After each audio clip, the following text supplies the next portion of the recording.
Hi Stampin' friends, it's Chris Slogar from BuckeyeInklings.com, and today I want to show you how to make this gatefold card. It's sort of like a pointed shape, very much like a gatefold, a little reminiscent of the cards we were making last year that had the pointed flap at the top and bottom of the portrait direction. And you can make this one in either direction. You can make it this way or this way. Watch the pattern of your paper if you're going to do that to make sure you're cutting it so that the paper goes the direction you want to see. It doesn't really matter in this print. But the difference between this and what we were doing last year when that card was so popular, I'm using the designer paper as the base on this card. And we have this really gorgeous designer paper called Pleased as Punch. I think it's sort of hard to find. It was introduced in February, but it's not in any of our catalogs. It is still available online while supplies last. And you'll find it in the store. On the left column, there's a list of categories, and its category was the coordination product release.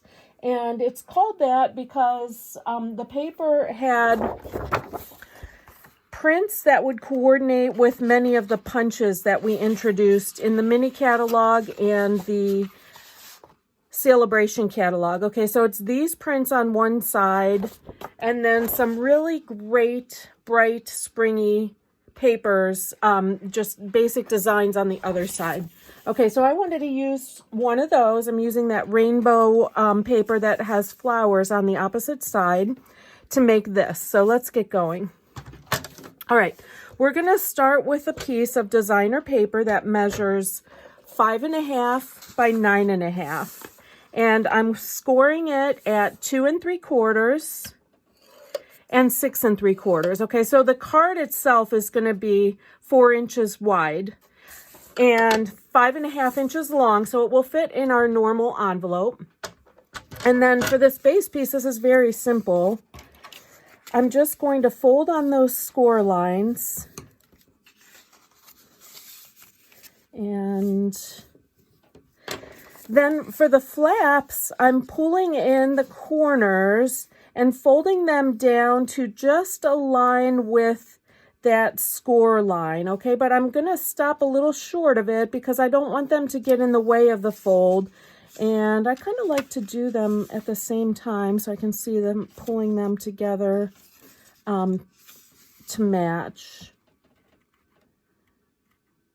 Okay, and then just carefully burnish that. And this one could have been a little tighter, so I'm going to just adjust that and force that burnish a little bit tighter there. And then you could leave it like that and have your points look like this and just seal that down. I kind of like to reveal a little more of my opposite, side paper. So I'm just going to kind of fold these up. Now this is pretty easy because I can see to make this true. I've got a print with those straight lines that I can make sure I'm folding like in a 90-degree method here.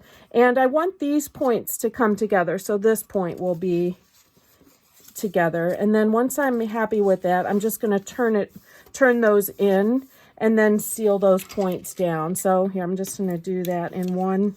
You could do it in 2 steps, lock that down and then fold along the big diagonal, but I just did that all in one. Okay, same thing on the other side. And, just make sure you're stopping short of that score line and pulling those as close together as you can so that it's nice and neat. And burnish.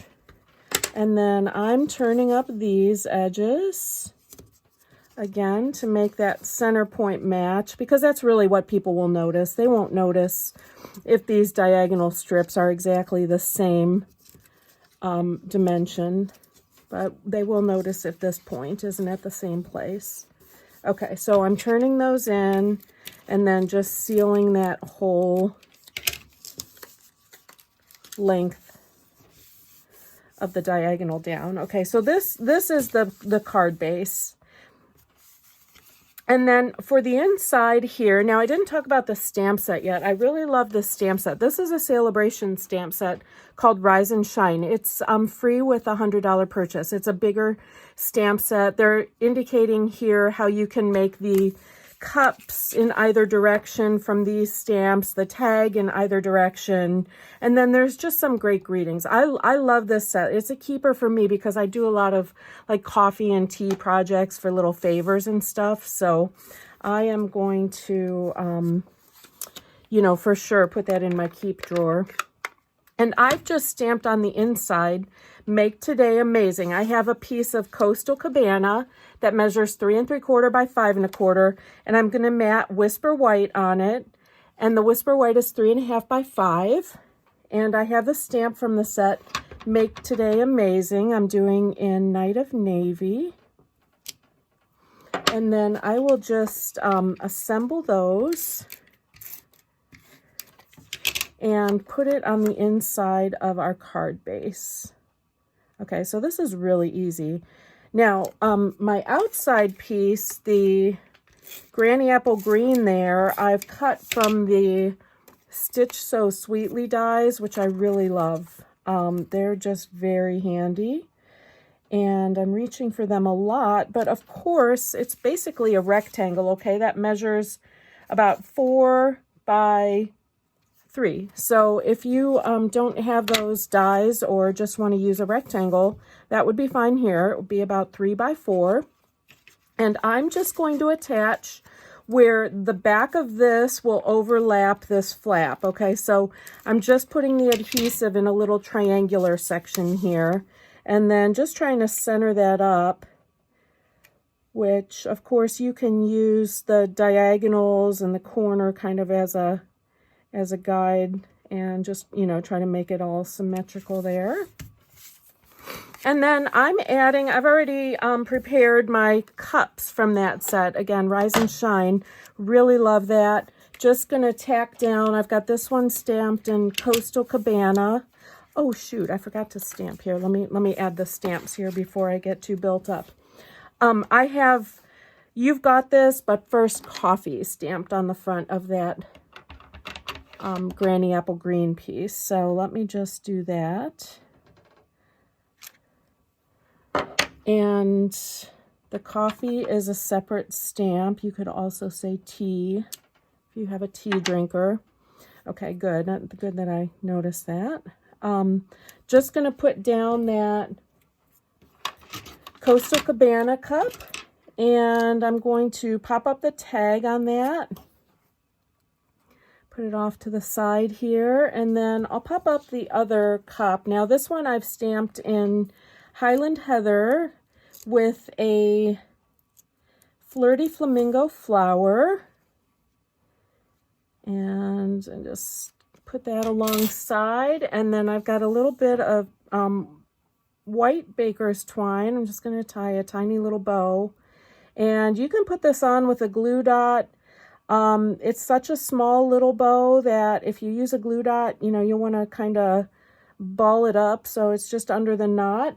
Or what I like to do, and kind of do this gently, I just put a little dot of my Tombow there.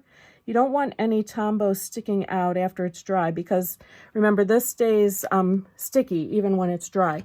So just a tiny dot here, and I'm kind of lodging the knot of the bow right in it to cover it all. I'm not going to press down hard. I want that little dot of glue to be you know, to stay on the paper and not get squished out.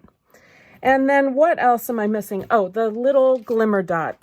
These bright and shiny little glimmer dots, really handy with this paper. You can see how many of the colors match nicely.